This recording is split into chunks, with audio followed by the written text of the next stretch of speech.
Well, good afternoon, and welcome to another session of Dancing with Change in Facility Management.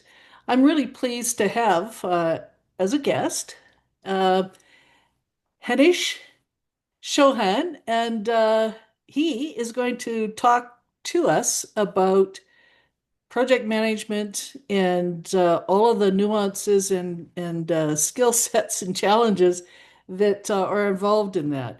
So Henish is a Canadian Armed Forces veteran and former federal government executive, and he oversaw two infrastructure stimulus programs and was responsible for departmental real property capital investments. He's known for transforming complex infrastructure programs across Canada. He's also led multi-billion dollar portfolios. He's built national project management frameworks and driven innovation in procurement, asset management, and low carbon construction. All of the things we're interested in. So, drawing on his military, government, and private sector leadership, he now advises organizations globally as a management consultant, helping them strengthen governance, reduce risks, and accelerate capital delivery. So, Henish is also the creator of Integrated Stewardship, and that's a system that brings real time accountability and transparency to projects and operations. So, welcome, Hanish. And Thank you. I'm very excited to get started on our discussion around project management. It's certainly an important part of facility management in general, and it's one of the competencies. And we also have a fairly large military community within IFMA, and also a fairly large government community. So you're in the right place, talking to the right people. Excellent. Thanks for having me. This is something I've got extensive experience in that I really thoroughly enjoy because it's I think perceived by the general public or most professionals as when you're looking at the real property or facility space as not that sexy or exciting. But when you think about it, the built up space is everything. It's where we live, what's underground, what's around us, the life cycle management of that, and what it takes to actually create, maintain, deliver this is immense. And I've sat on every side of it and done so many interesting things for every asset class you can think of. So from the sponsor to planning, portfolio planning, to project delivery, to the project director role, to national frameworks, to ultimately land right on budget and figuring out the different things that need to happen to get the best outcomes. And I'd see everything's risk. Every single thing is risk. And when you start there, you just start dealing with any roadblocks that will emerge before they do. Well, one of the very common complaints from the facility management crowd is that they don't feel as involved in project delivery as they should be. And when you think about it, I mean, the frequent challenge is, okay, here's the building, here's a roll of drawings, here's a stack of O&M manuals. Now we're out of here. Goodbye. Clearly, that's not adequate. And the odd thing is that project management is very much part of facility management. So, how do you advise and guide facility managers to more involvement and when? It has to be for the beginning, and we can't look at them separately. The asset management, the delivery of any project related to it, and then the operations of it all has to be looked at from a holistic perspective. And everybody has to be brought to the table from the beginning. I think that's a fundamental flaw is when each party gets engaged, whether it's the project manager or the project management team, whether it's procurement, they procurement as well has to be brought together to the front. And as an example, if you just have, we need a four-bedroom house built, it's going to get built. But then the quality of it, the operating requirements are unknown because you haven't set the specs right and you haven't involved the people from the front. And for some projects I've delivered, I just think of bringing in the contractor at the forefront who looks at the engineering, the architectural drawings, the engineering, the mechanical systems, and the design, and immediately can provide feedback of practical solutions for cost reduction at the front end as well as operating costs. So the value of bringing everybody at the front end just has so much value. And the other piece is don't build what you think you need. Build what satisfies the capability you require. So you don't need a four-bedroom house. You need a dwelling to house a family of four, which can look completely different. And then put that to the market. So it's everybody from the beginning needs to be brought together at the front is one big piece. And the other piece, this is the absolute main issue of waste, inefficiency, poor management, the story of our government are three things they don't do, which is there has to be a single point of accountability. Who has to say at the beginning? Who owns it all? Second piece is what does good look like? How do we define that what we've achieved by when? And it's not just that it's completed, it's that or commissioned, it's that it is operating at say for 3 years with operating efficiently with reduced average utility use, for example. So those two pieces are really, really important. And the overall governance of how is that reporting done. I think that's really important, and perhaps that's some of the key content that needs to go in the project charter, right? What Absolutely.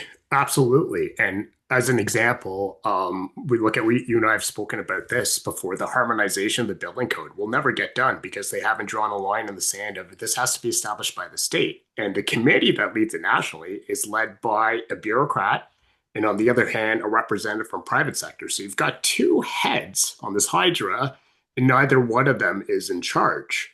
And there's no direct line to the minister of ISED, innovation, science, and whatever the former Industry Canada, right? who's accountable because he or she, quote unquote, owns the National Research Council, which writes the building code. It's lack of accountability, a single point of accountability. Nothing will get done. Yeah, that's really interesting. And do you advise then that the project manager take that responsibility as a single point of accountability? In in terms of The say delivery building an itself. asset, Yeah, no, because a project has a start and an end. It's a finite activity. It has to be the ownership has to lie with whoever is the steward of that asset over the long run. So it would be the asset manager or the portfolio manager. It has to be because they are the one that have clients occupying that asset. If it's a bridge, they understand the traffic requirements to define the need to the project manager to deliver and then be able to forecast this is the capital cost to build this. What will this look like in terms of operating and maintaining the asset? Are we going to build it with timber? Which has a limited life expectancy? Are we going to build it with a different material to have for a higher upfront cost, but lower long-term operating and maintaining costs? And a great example of that is, and this is the problem with limited budgets, a bridge versus a tunnel. A bridge is cheaper. The capital cost to construct a bridge is substantially cheaper than a tunnel, which a tunnel will be at least 2 to 3 times the cost. But the payoff after 70 years, the tunnel becomes cheaper maintaining. And the bridge is exceptionally expensive for mid-life refits of the deck, of other structural components, bearings, and so forth. So it has to be that owner and how it's defined and what they decide for what that looks like, which then speaks to forecasting a capital budget, forecasting an operating maintenance budget, all has to be thought of at the front end. Oh, that is absolutely the case. I'm so glad that you've articulated that because in the end, an asset project does not end at the end of construction. It goes on for its full life cycle. And all of the things that you have just mentioned are key elements of decision making for that project. Absolutely. And then looking at the whole of life cycle cost, not Yes. just the cost of construction. That's it. And this is where procurement plays an important piece because it depends on how you're approaching it. I feel there's not enough thought put in at the definition phase of what you're trying to achieve because the more attention and more consideration and engagement from stakeholders that's done at the front end, and which is why I love integrated project delivery, you get a better outcome and being able to define what that looks like. And if you're going with a design build, design bid build, or if you're doing a design build, operate, maintain model and putting out a long term contract, being able to put the specifications in that the building has to be built to the standard. And sorry, going back to my rant about needing accountability and defining what good looks like, you also need, and I just had a brain fart, lost my train of thought, so maybe I'll go back to the DBOM model of accountability. What could look, it'll come back to me. I just started my fifth coffee, I think, today, and it's 3:20 here, so that tells you where my brain's at the moment. But if you put that, that's it, incentives. You need balanced incentives because if that risk reward is imbalanced, which is exactly what happens in government, where the private sector takes advantage of the poor defining of the project and the lack of incentives, or as I call negative incentives, consequences in the contract for poor performance. So DBOM model can be an absolute beautiful model because you incentivize the proponent to build the asset so well that their operating maintenance costs are low because they've created a well-built, efficient structure. But we don't do that. It's usually get it built. Now we outsource the management and maintenance of the asset and then get raked over the coals with these 5-year contracts that are renewed every term. Yeah, I think that that's probably one of the uh, high points of different project delivery structures, as you referred to, and certainly one of the high points of a P3, because it's absolutely shared risk and reward, as it is in lean project delivery as well, Yes. integrated project delivery. It's absolutely we work as a team. We share the risk and share the rewards of that because Yes. collectively we can better manage the risks as well. Exactly. That's it. I don't think there's a lot of credence or energy put to considering P3s, and it may be a lack of knowledge of how to structure them. And for people listening, that's where the government owns the land and the asset may be owned by the private sector, but ultimately it's built and there may be a capital lease and there's shared responsibility and risk in the life cycle management of the asset. And when defined very well with the right incentives, it's probably the best way to create a high value asset where the capital budget doesn't exist and manage and maintain it over its existence. Because we just don't, although we don't have the deep pockets for the renewal that's required or the new assets to be built. And although many government organizations have moved to an accrual accounting model where they can smooth out that capital over the life cycle, so shuffling the numbers to make it work, there still just isn't enough. So when you push the financing to the market, it alleviates that risk for the government. You're able to do more, provide more assets, and spread that the cost or the expense over decades. I think too, and you can certainly speak to this.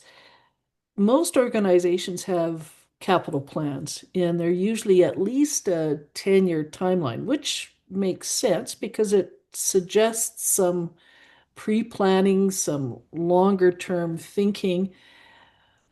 But I think what happens, certainly I've seen this over a 10-year period of time, and even more so now, things change and they're changing quite rapidly. And Yeah, I think that there needs to be a lot more focus on determining requirements and then updating them because things have changed. And now, in an age of technology, AI, and all kinds of equipment, power requirements, and so on that need to be part of the project to support that, then it's we need a process to actually review and update project requirements at least annually, I'd say.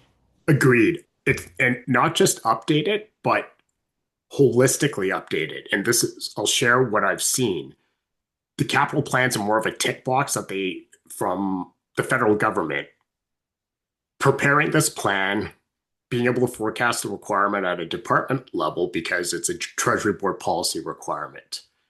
And it's done more of an afterthought and a last minute scramble as opposed to a comprehensive, holistic exercise with the entire organization in terms of going to every business line, every region, forecasting the requirements, being able to build that into the plan with contingency and doing a net present value analysis as opposed to just estimates that are thrown in because the budgets are there's never sufficient budgets because it hasn't been forecasted right.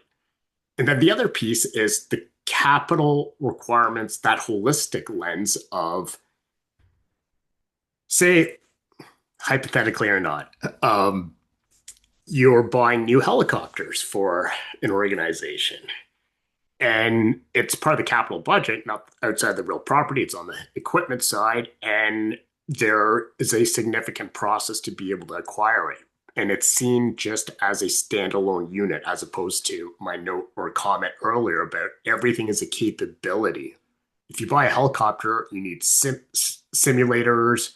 You need to have the space at wherever it's being taught for the students.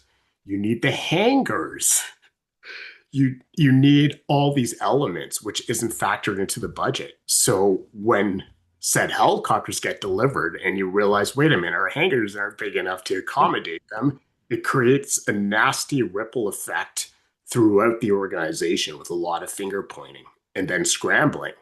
What gives to be able to protect the assets that we just received? So it has to be done in a very comprehensive way where all those inputs are being fed in, the consultations are being done. You've defined it, you've built in contingency and forecast what those values will be in at that time when you need it, because it is a 10-year forecast, and then double check it and update it every year based on the constantly evolving and changing nature of life and business and organizations. That's such a strong, good statement about the need for team play. There is nothing in this world, quite frankly, that exists on its own. No, Everything that's it. It's a interconnects with system. everything. It Yeah. is a system. We'll see it again. Wait for it as in Ottawa, the city of Ottawa has been mandated to come back. We've got an LRT or public transportation. So come back to work 5 days a week. A public transportation system that's underutilized and is now a money pit. And that's a separate story of how that project was planned and delivered. And now you've got these reduced office spaces from COVID and the mandate for people to come back, and there's no space for them. So, again, whether they're leases or capital acquisitions, this wasn't thought through. And there are so many examples of this, of that foresight, of the lack of engagement, the even when it gets these draft plans are circulated for comment, they're really not taken seriously. And this is why capital budgets are so hard to manage and why there's an acceptable 20% variance rate every year and being able to reprofile that funding. And in my career, I landed every year under 0.5% because of that methodical, meticulous forecasting, risk assessment, consultation, engagement to be able to understand the real needs and going through the portfolio projects of where the risks are. Did we really define this properly? And realizing, oh, wait a minute, we this asset that we're seeking to acquire, which went through years of defining and planning and went to cabinet and came back, but no one thought about the supporting infrastructure. I'm not even talking about helicopters now. I've got multiple Examples. examples of, oh, wait, we didn't think about that. Oh, wait, this is completely new. And I remember this is years and years ago, the British government was going through a strategic review and divesting of equipment and ships. And we all remember the submarines from the 90s. And this was another example where we just went through Hurricane Katrina, I think. We went to Haiti and the Caribbean.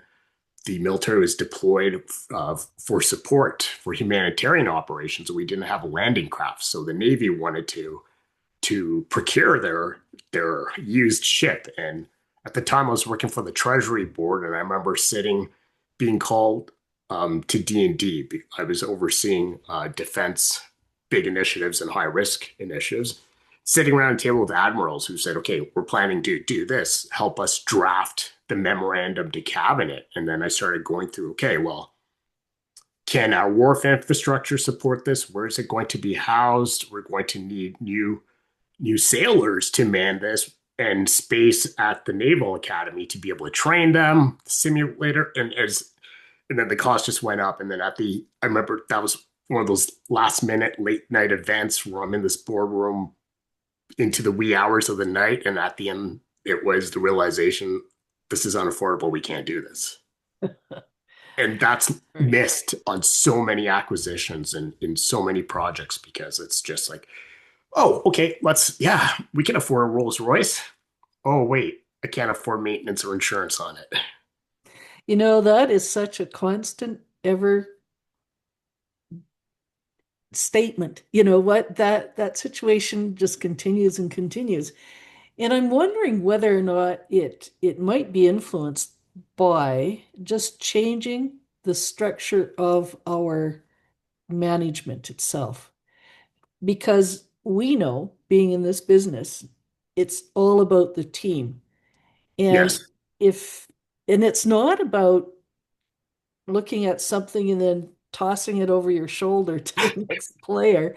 It really does demand a circular table, everyone around it representing all these different aspects, and having this cross table discussion, review, insights into what does this really mean and how can we best approach it and therefore cost it and determine risks around it.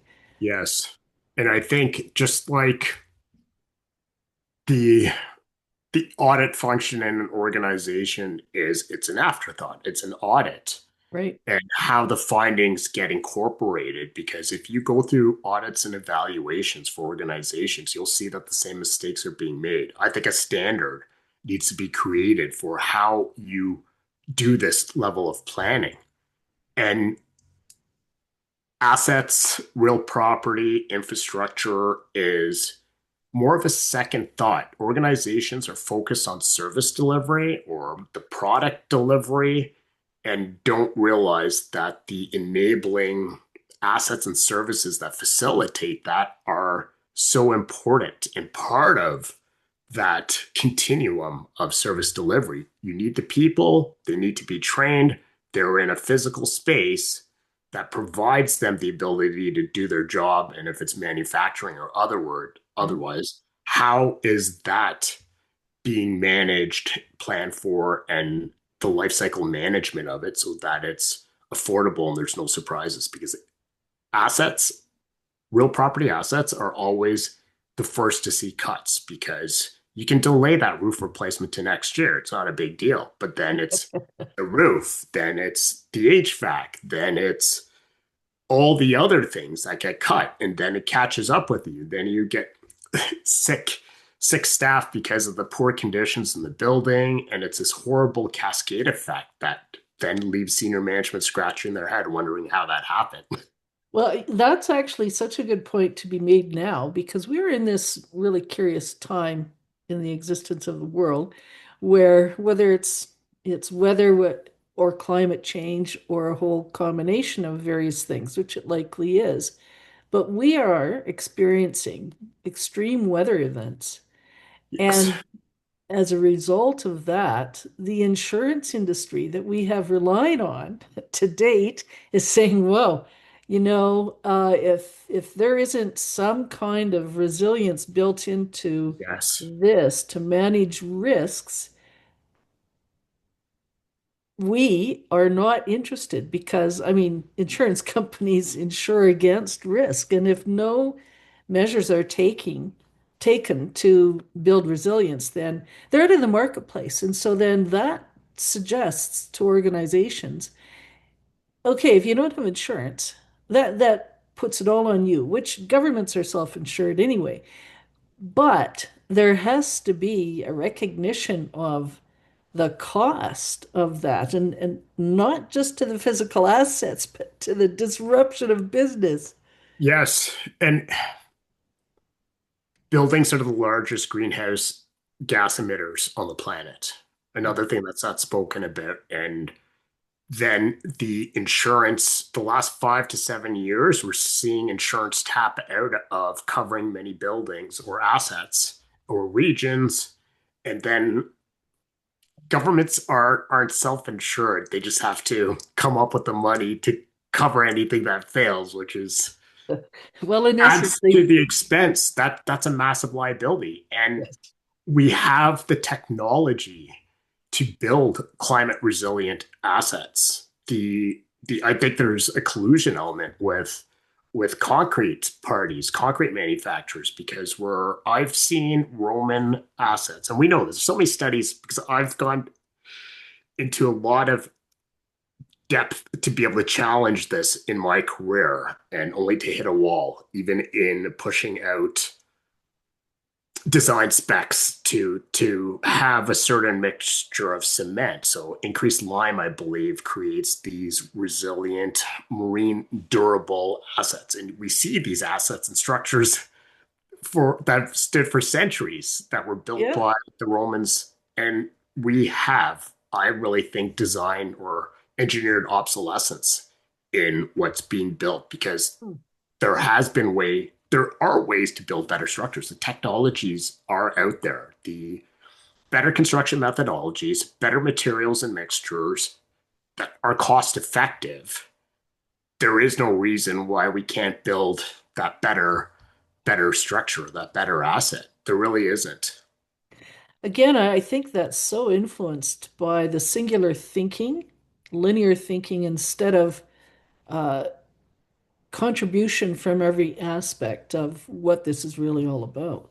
And again, it's defining the asset as we need a building to house 300 service based workers who work X many hours a day. And the asset must have a life expectancy of 100 years.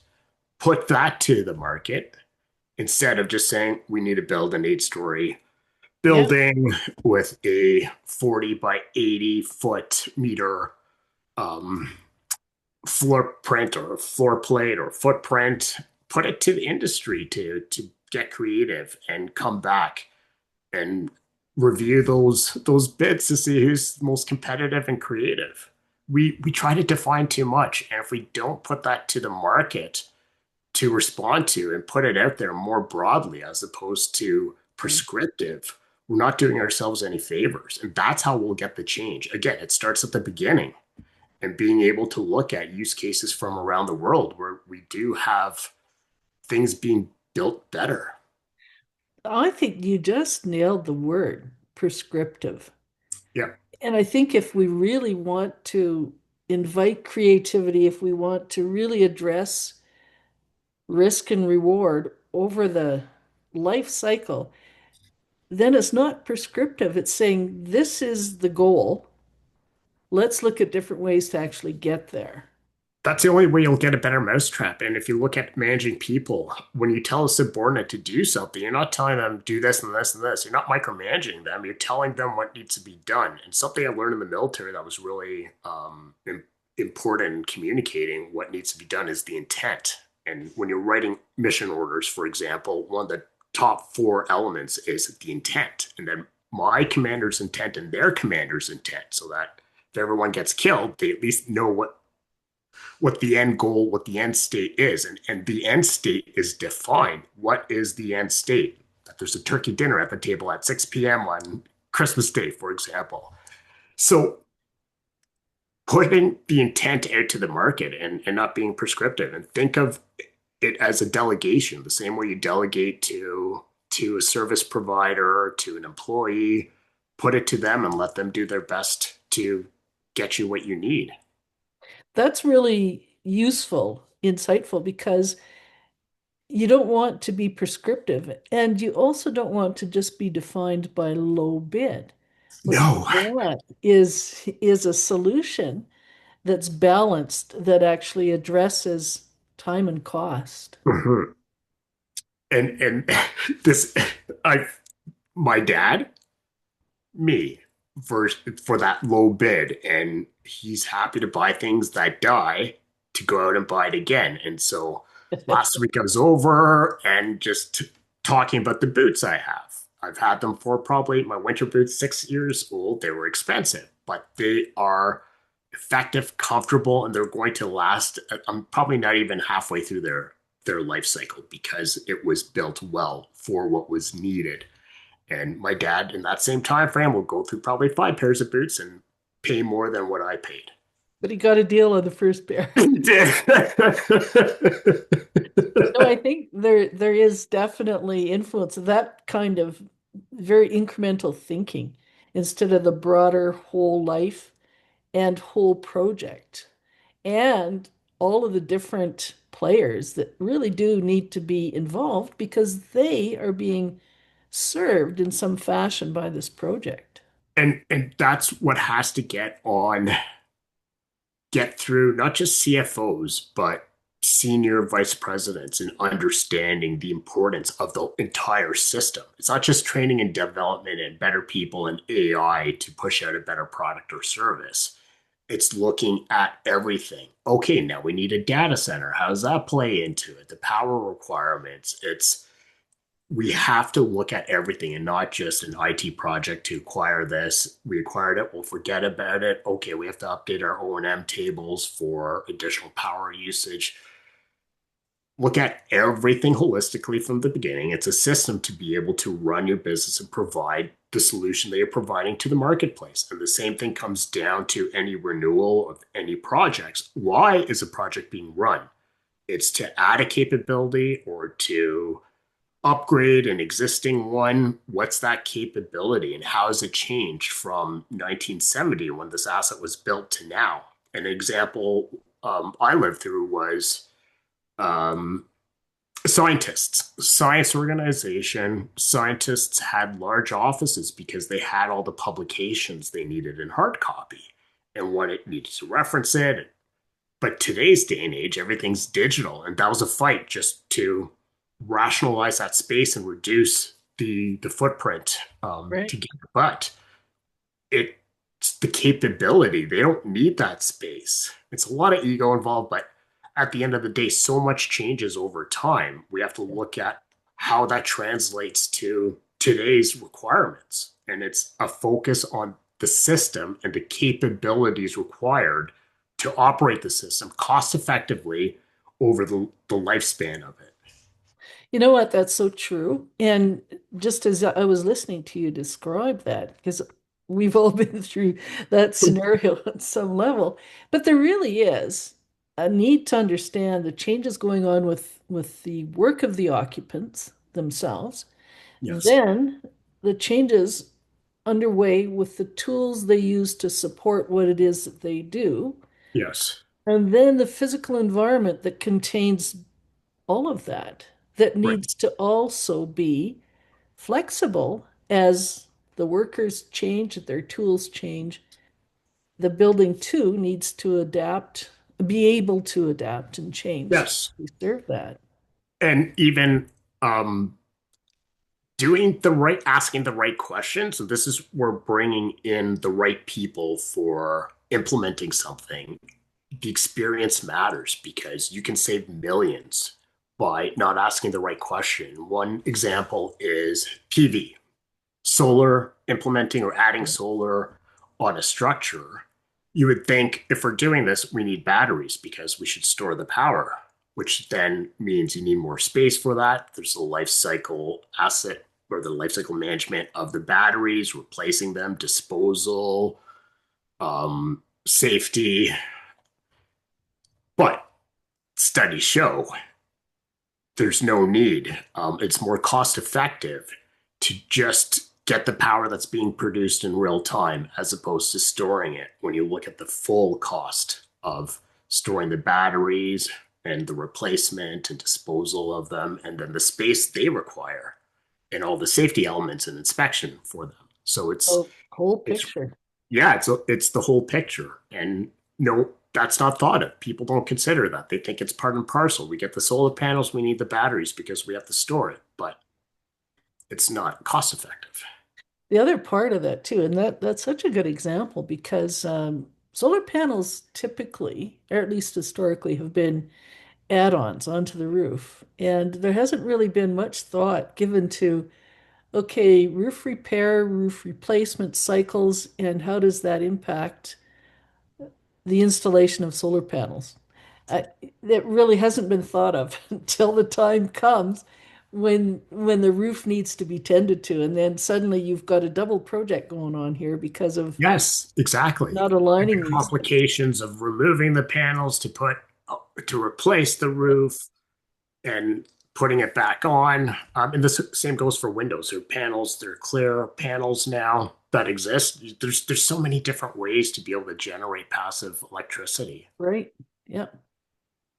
And So again, putting that out to the market of this is our asset, come back with recommendations of what to implement to generate X amount of power over this time frame with a set budget and let industry get creative and come back to you instead of, oh, we've got 6,000 square feet on the top of our building. Let's throw up panels. And it's prescriptive. yes. And I It's think creative. what you've just referenced there is so important because it's really talking about not just the design and construction as the end state. It's talking about, okay, this is going to need to happen, Hmm. and these time cycles over the course of this new facility that we are asking you to to bid on, right?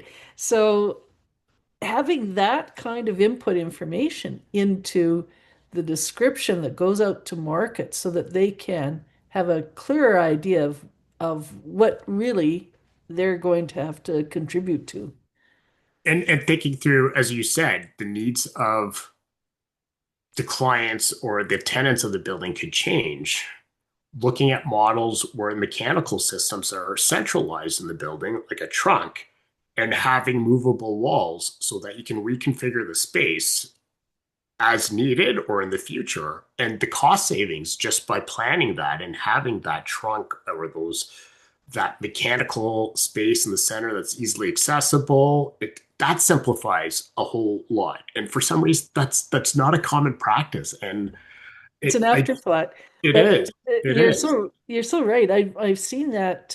Well, actually, I've seen some beautiful things happen. Again, in integrated project delivery, where the trades, the electrical and mechanical trades, got together, and they determined that if they just built this metal frame that contained the ductwork, the plumbing pipes, and the electrical runs, and that they had accessible points that they determined were required, and that they then placed this in the corridors where there was very easily accessed. So the strength of solutions Yes. and the reduced cost when you just invite people to design together. It's beautiful. It's so valuable and taking there's, I guess, a bias, a weighted bias for the opinion of the architect or the engineer or the trades lead, or there's so much value when everyone has an equal voice Yeah. and there's a spirit of collaboration to plan this out. And what comes out from the guys that are actually the techs, the trades people that do the work, that have recommendations for what to use instead of whatever has been the line I hate is, well, this is how we've always done it. Get out of that and listen to what else is known and the experimentation or the other work that these guys do on a daily basis, where they bring in all this valuable experience of, well, we just did this over here and this is what happened, so we shouldn't do this. And that makes me think of then the life cycle asset management is leveraging BIM. If you're Yes. using BIM, and I think there is a huge value proposition in what I'm about to share, and being able to educate the grown-ups on the needs is to have a color coded virtual twin that shows the deteriorating life cycle of every component of the building from green, amber to red for immediate replacement, so that you can walk the grown-ups through the asset or the facility and show them what's coming up. Because that lands, when you tell them something behind the wall needs to be replaced, that's the first thing that's going to go when it comes to budget constraints. So Yes. for them to be able to walk through this virtual model and see that, shit, that's all red. Our building envelope needs attention. That's when it hits home, and being able to see the mechanical lines, the HVAC system yellow, understanding it's not a $5,000 furnace like it is at their house, and so on. Or the importance of just grading stormwater management, and Oh, how yeah. destructive that is, and being on top of that, and having that $5,000 to $10,000 that doesn't get cut just to sort that out every few years, instead of having all that water come at the building freeze thaw cycle and all the magic Mother Nature does. You know what I think the best part of that is making all of this visible. And Yes. certainly technology does that because when things are out of sight, they're out of mind. And it really does, it just makes such a difference when people can see something happening. And, reference exactly different examples that have happened yesterday, as a matter of fact, right? So Okay. Yes. it then becomes less difficult to make a decision about doing the right thing at the right time because leaving it, the costs escalate exponentially. So, I mean, those are two really good um, persuaders, actually, to help Yes. make decisions. Yes. And same goes if you look at hard infrastructure. There's something I try to implement were GPS monitoring systems on bridge bearings, because bridge bearings get gunked up. They don't get inspected as much as they should. They aren't maintained as often as they should. And the cost impact is quite massive, because now you've got a segment of the bridge that isn't moving and expanding, and it faces this compression, starts spalling, and immediately starts deteriorating. You could get very, very inexpensive GPS monitoring devices that show or monitor the movement of the bearing. And if there is no movement, that's an immediate trigger to get that darn thing cleaned out for a very low price, to then, as opposed to replacing the entire bearing or replacing the bridge deck or that segment of the bridge. And this is even more important for dams, because I think dams are more neglected than any other hard infrastructure asset. until it's this village is going to get, or this municipality is going to get washed out. Now we have to do something and seek provincial emergency funding in the number of at least 40 million or greater to deal with it. But if we can do more preventative maintenance, we can save the taxpayers billions and billions of dollars. And this comes to integrating that whole stewardship of, which is why I've called my management model integrated stewardship, because it's looking at these accountabilities and pathways that are lacking in modern governance. And when you bring everyone together, the asset management, the budget holder, the The project, accountant. yes, everyone wins because the Yes. reactive ways that we deal with these situations are exceptionally costly. And I just don't think that's coming across because we keep doing it. And the answer is, well, we don't have enough. Yeah. But let's just start planning more. Let's be more responsible in how we plan for these over their lifespan. You know what? That's a great way to leave this particular conversation. But it's also an invitation, if you're up for it at a later date, we have to start talking about integrated teams and actually how to build them and the value of doing that for not just the organization, but all of the assets that they are responsible for. Absolutely. And that's how I got the results I did. Was it's not because I know more than others. All the knowledge is in your organization. And building the teams, getting the feedback, the answers are there. And when you're not getting them, there's a reason for it. Psychology, human behavior plays such a big part into everything. And all these stories are coming up from the different things I Right. did and ran. But you don't, you will learn what's wrong in every layer, every region of your organization if you just ask them. And no one does. Instead, we spend millions hiring the big four to come in and do that for us. Okay, let's take it on. Okay. Yeah, I would love to dig into that because the lessons learned from those experiences and just bringing teams together, all the different Yeah. players, the facilities management people, and the project managers are the most valuable resources. They know these assets inside and out like their children. And the people that work in these assets too. I mean, And they that's love them. That's the thing. They love them. everyday interchanges. Yes. Yes. Hey, well, thank you, Hanish. This has been very, very insightful. You have touched on things that I think every facility manager needs to really be interested in and take some learning on this. And absolutely, I think we need to have a couple more conversations. I'd So enjoy that. Thank you for having me. These are good discussions, and I think the more people know how to tackle these and how to deliver more responsibly by getting the right people aligned, the better we're all off. So thank you for this and the privilege to have the conversation with you. it's team building, man. Yes. Thank you.